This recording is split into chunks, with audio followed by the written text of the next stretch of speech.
As you can see, there are some large masses of cloud moving in from the west that are responsible for the low pressure system that's bringing us such mild weather. Switching to radar now, clean and clear over Brandon, and for that matter, most of Western Canada shouldn't be seeing any precipitation over the next few days.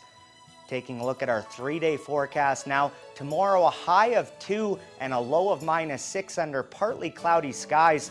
Thursday more of the same, partly cloudy with a high of -3 and a low of -7. The winds will be out of the northwest at 10 kilometers an hour. And taking us into the weekend, Friday, a mix of sun and cloud, a high of 0 and a low of -9. And believe it or not, the blizzard that blew through the province has actually made some people rather happy. Jose Valencourt with Manitoba's Festival de Voyageurs says they were worried about not having enough snow for their famous sculptures. He says that's not the case anymore after the recent weather system dumped up to 30 centimeters of snow on some parts of the province. Workers at a Manitoba hog farm have voted in favor of a strike to back contract demands. The 500 employees of Spring Hill Farm in Neepawa will decide at the end of the month whether or not to walk off the job. Pensions, wages, and hours worked are the main issues in the dispute at the Spring Hill Farm plant, a facility that processes more than 3,600 hogs per day for both international and domestic markets.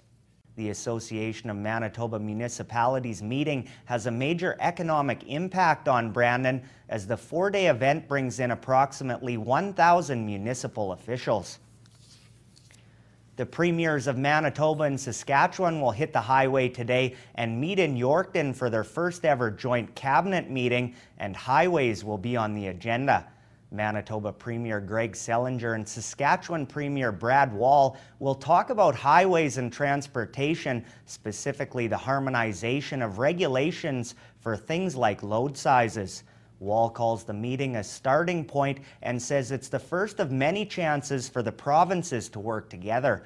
Selinger says the meeting is also a good opportunity to talk about the ways to cooperate on national priorities.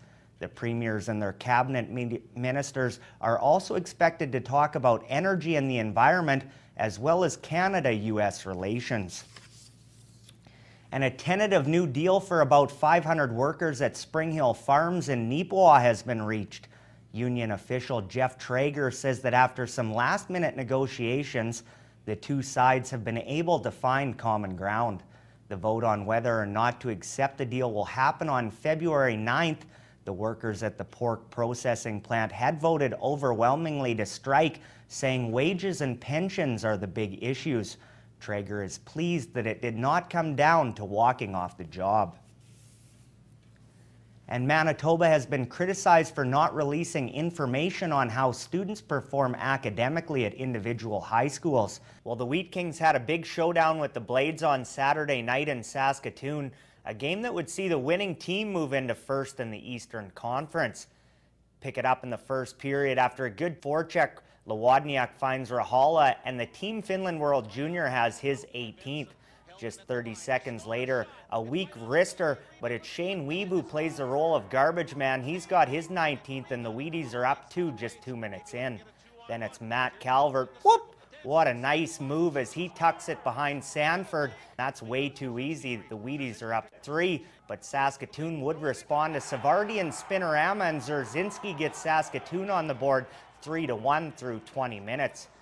Now in the third, same score. It's Wintoniak with a wrister that somehow gets by Desers, a bit of a weak one, and it gets Saskatoon to within 1. After a lost face-off in Brandon's own zone, it's Stefan Elliott who will snap one glove side by Desers, and we're all knotted up at 3. 60 minutes wouldn't solve anything, so we're headed to OT, and a big hop just about cost the Wheaties the game, but Saskatoon sticks with it. It's Wintoniak and Patterson showing their best Sedin impersonation, and it's Patterson who ends up finding the puck, walking around and snapping one short side by Desers as Galen Patterson plays hero as Saskatoon snaps Brandon's winning streak and takes top spot in the East with a 4-3 overtime victory over the Wheaties. The Wheat Kings will now look to start a new streak tonight against Jordan Eberle and the Regina Pats. Puck drops at 7 o'clock at Westman Place.